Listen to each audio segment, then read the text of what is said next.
Welcome to Roots Down Regenerative AF Podcast. I am Jamie Rosenthal, your host. This is going to be a podcast all about real talk on sustainability and urban regeneration. Climate change really sucks, but instead of doom scrolling, we're digging into real solutions. Chad, you and I did some trash cleanup. I am just so amazed by your story and really have to say, hats off and appreciate your work. Thank you. Want to welcome you to Roots Down, a Regenerative AF podcast. We are out here in Atlanta. Holy shit. It's cold. It's cold. It's cold. It's supposed to be 60 degrees, but it's like 52, 51. It's dropping. It's okay. And it's dropping. Yeah. Windy day. We couldn't have picked a crazier day to be outside, but I promised my audience we'd be having interesting conversations and meeting people where they're at. So this is your neighborhood. This is Summer Hills, where we live. This is the neighborhood we've been cleaning for at least 7 years now. And you came out here, even in your own neighborhood, and you noticed a lot of trash. There's still, yeah. I mean, it's Summer Hills. After the Braves left and Georgia State bought it, there's some amazing things happening. But there's still pockets in this, great neighborhood that are dirty. Yeah. It's like, I can right see behind that, us. right behind us. Yeah. And it just kind of migrates to the little corners and in between the bushes and. Yeah, it gets to places people don't want to bend down and get, Yeah. Wherever the mower can't get. Yeah, wherever the mower can't get. Sometimes the mowers just throw the trash up in little bits and pieces. Yeah, so we were actually on this lot before, and the owner was out here, picking up, and there's a guy, they run over the trash. They were running over the trash. I noticed after they saw me picking up, they stopped running over the trash, and because I told them I was in the neighborhood, I'm part of the two associations that we have here. So, and we also live here. Our girls, we walk to the store, Publix right here. So, yeah. So, Chad, tell the audience who you are. Okay, I'm Chad Libsey. I'm from a place called the Promised Land in southern Gwinnett County. I am an artist. First and foremost, this is my art project. Actually, it's a secret. But I noticed I moved back from New York about 8 years ago now, and I just noticed that my hometown was getting trashed, and my grandfather was getting older because he was the one that did everything in the town, and he passed on actually over a year ago. But I just noticed he couldn't walk, like he used to. He couldn't do what he used to, and I could. I was coming back. I was hopping on trains in Manhattan and taking cabs and walking blocks. So I was the one that had to answer the call, and since then I've been doing that, man. So, in 7 years, our nonprofit has picked up half a million pounds of litter, tires, bulk waste, all around Atlanta and Gwinnett County, DeKalb County, Athens now, Newton County. We're going to Savannah at the end of this month. So we're doing the Southeast now and just trying to inspire people to do the same thing. I met you through a mutual friend, and Nathan stuck at B Corp. Dude's crazy. Yeah. Oh, you're repping him. Yeah, hard. I'm representing. Yeah. That's good. That's my good. boy. Yeah. He told me about you before we met. He's like, man, you got to meet up with Chad. This dude's super awesome. He's doing some really, really, really cool shit. So I heard about you. I think this work's important. A lot of people that are going to listen to this podcast or watch the podcast see us shivering our asses off. Yeah. They're gonna say, well, why is this important? And if it's never ending, how are the behaviors going to ever change? What do you want to tell the audience about that? I look at it like I'm the Grim Reaper. We have a vending business as well, so from the birth of a product to the death of a product, and the death of a product is the trash that is just flying around in the wind. I see trash, I see opportunity. I'm doing something that not too many people want to do. Nathan saw me out there in the wild. He decided to join on, and ever since then we've been doing some amazing stuff with Be Local, and with B Corps, and you're on the journey there too. So yep. It's just something that I might not see the end of it. We may not see the end of plastic because it's going to last forever. But we can inspire other people, and to like what Tupac said, I might inspire a kid, that in 15 years, is going to remember what I was doing out here. So that's the reason I'm doing it. It's awesome. So, have you ever gotten any hate? Anybody like just, God, what are you doing? Why are you doing this? Like anybody like throwing shade at you? I mean, I'm curious, like how people like sometimes in the community are like, oh, you're doing too much. Chad, you're doing too much. Yeah, I was talking to my wife earlier. In 7 years, we face all forms of resistance, from government, municipalities, to family, to to people just on the street, to litter groups that split off, because of crazy reasons. Just, I've had while cleaning up the street, I had a cop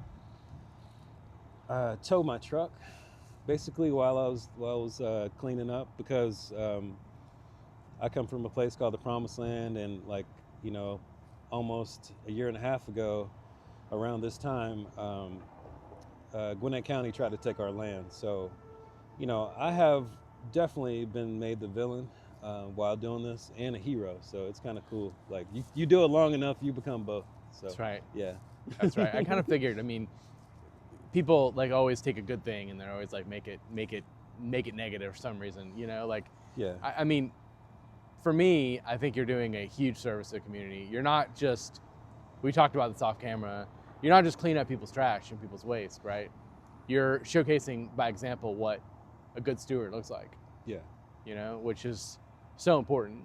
So I was saying earlier, it kind of makes people feel guilt. Like it would make me feel really guilty knowing your face, and hopefully people that see this podcast and see your face and are like, damn, I don't want to throw my trash on. Poor Chad picking up the trash in the cold.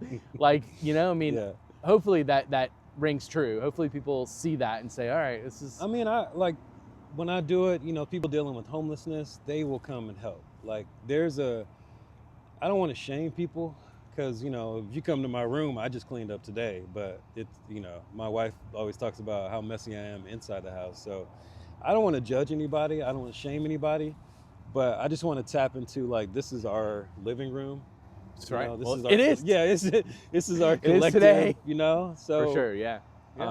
During those times in New York, like, you keep the living room together. Yes, we all have a room in this apartment, but like, let's maintain our common spaces, so yeah. I love that. You had mentioned during our cleanup, I don't know, you can say whether you want to talk about this or not, but like contributors to this trash, it's not necessarily the people, right? No. So corporations, and like suing some of those corporations would be sweet. Yeah, hopefully I won't no, but it's okay. No, that's one reason we don't have the big donations yet, the big sponsorships. Like Coca-Cola, this is the world of Coke, and they're part of the reason that it looks like this. Oh yeah, for sure. And I feel like if it was any other business, like the funeral business, if there was bodies laying around, they would shut that plant down and shut the business down. We really need to talk about the people that are contributing to the litter, like the corner stores, the gas stations.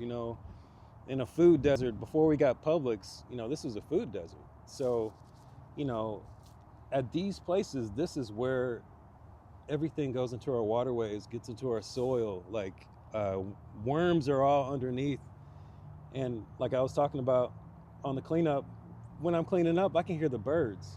I hear the birds. They're basically happy that I'm out there. So it goes all the way up. It goes all the way up, and I've seen it from doing this. I've seen why some people are quiet, and I feel like I'm not going to be bought. I can't be quiet. Yeah, we need to sue some of these companies to change policy.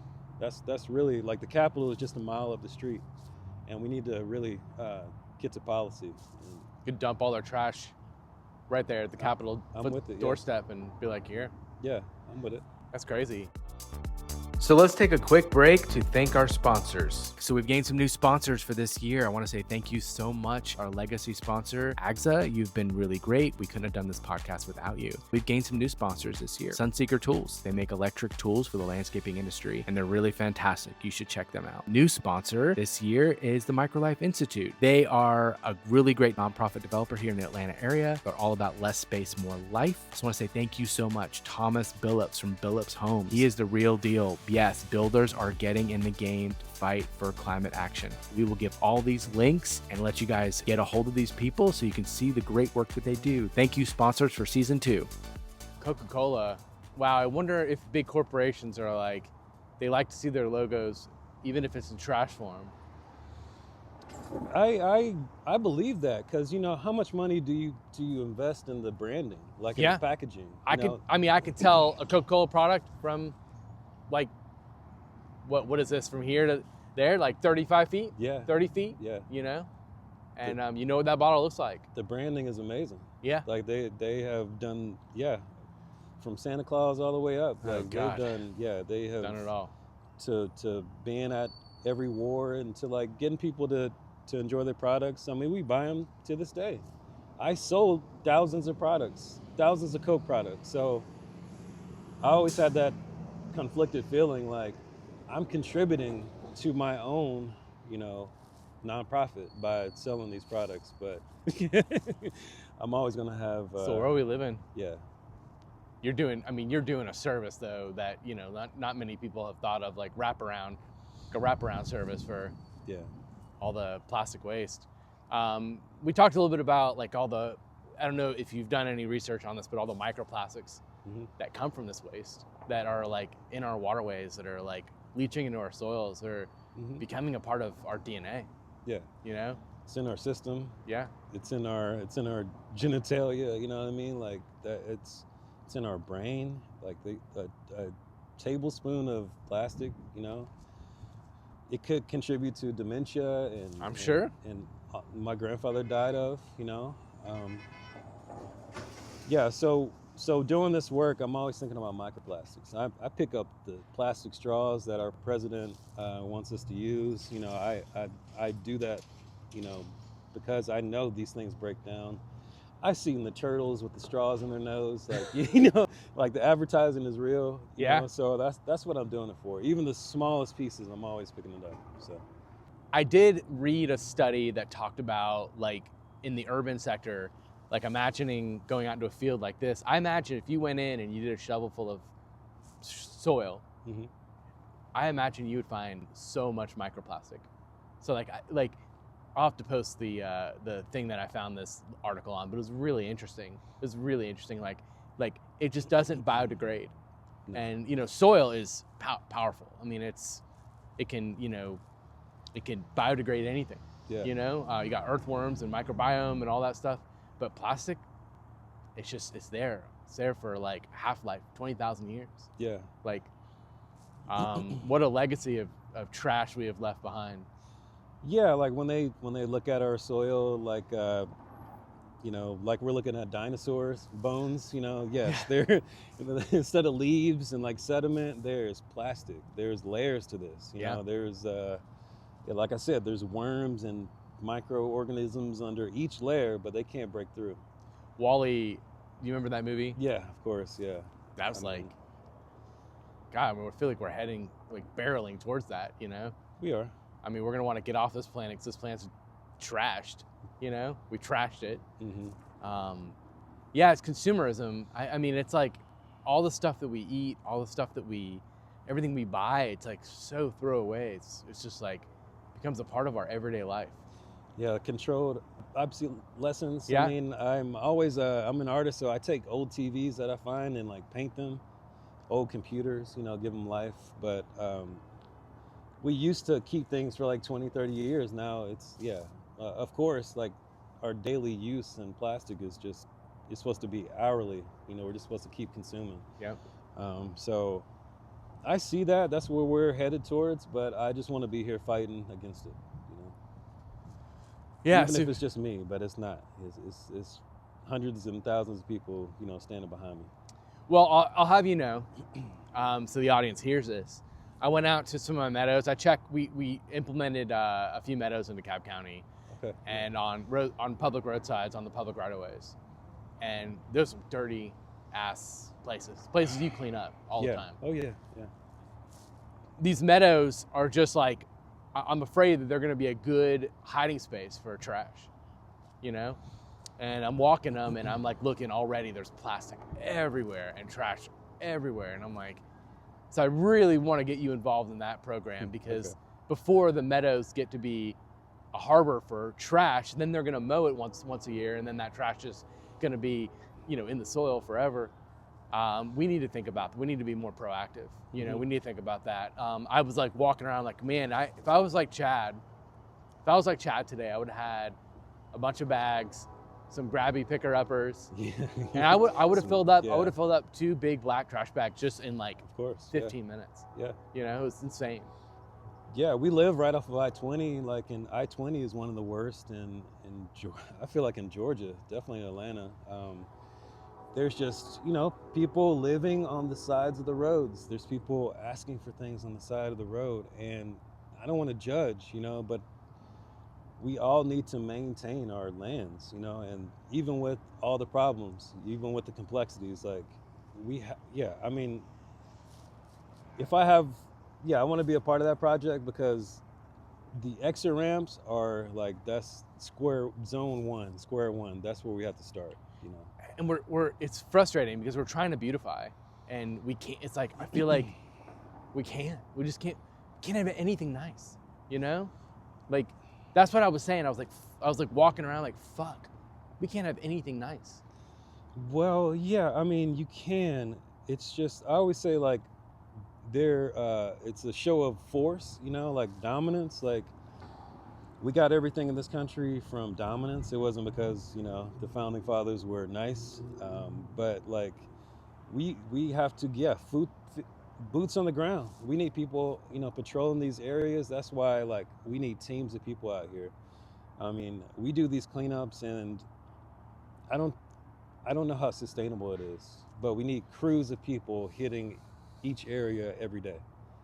That's what I believe. You need really good public-private partnerships. Yes. That care, and that are willing to work with you and willing to grow your movement. Yeah. Because I think what's more important than the work will happen, and it does happen, and you continue it. But like, the work and the movement is bigger than you. Definitely. And that's like the goal, I think, for your work is to become a big movement. And then the movements get funded. Yeah. If like sucking down like sugary soda pop can get funded, we can get funded. And people could buy that, and advertisers love to have Coca-Cola around. We can have Chad Livesey Project everywhere, every city. I believe that, and that's what we're expanding for. We're linking with these people all over. Like Nathan in Athens. We have to have heroes in every area, and we all connect. It can be cheesy like the Captain Planet, but that's what was branded on my memory, as a kid. So I just want to be a piece of the puzzle, and then like just bring our collective canvas back to how it should be. Lighthearted bit of conversation. What's the weirdest bunch of trash you pick up? I always say, like, it's the stuff that nobody wants to take home in their car on the way home to their family. So adult toys, condoms are everywhere. Just some weird stuff out there. Scandalous. Yeah. No body parts. No body parts. We cracked a dog fighting case in Gwinnett County before, because they were putting dogs in like black contractor bags, So I said lighthearted, Chad. Well, yeah, I'm sorry, man. I don't have any lighthearted news. Like, I pick up tampons and Pampers, So but that, yes. Oh man. Woo.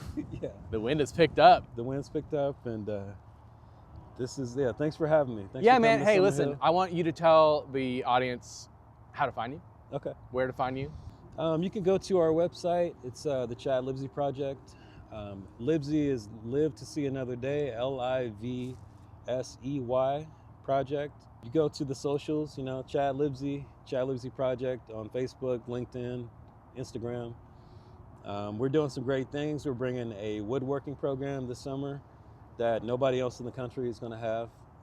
So it's going to teach youth how to make racing cars and just kind of, working with their hands, That's So, awesome. yeah, that's What age what group? we're doing. Oh, any age group. That we're actually going to have something for just moms too. So, just to get away and do some fun stuff, create some pots or something, with Cool. their hands. Yeah. Awesome. Well, thanks for being on the show. This is No a problem. brutal day in Atlanta, Georgia. I'm like shivering. Yeah, I know, man. It feels like New York. But Hero Donuts and Coffee is right there. I say we Yeah. should go and get some coffee and warm up. Let's do it, brother. Well, folks, that's a wrap. Like, subscribe, and share. Do it like your planet depends on it, because it kind of does. Let's build better cities together and join the urban regenerative movement at rootsdownga.com.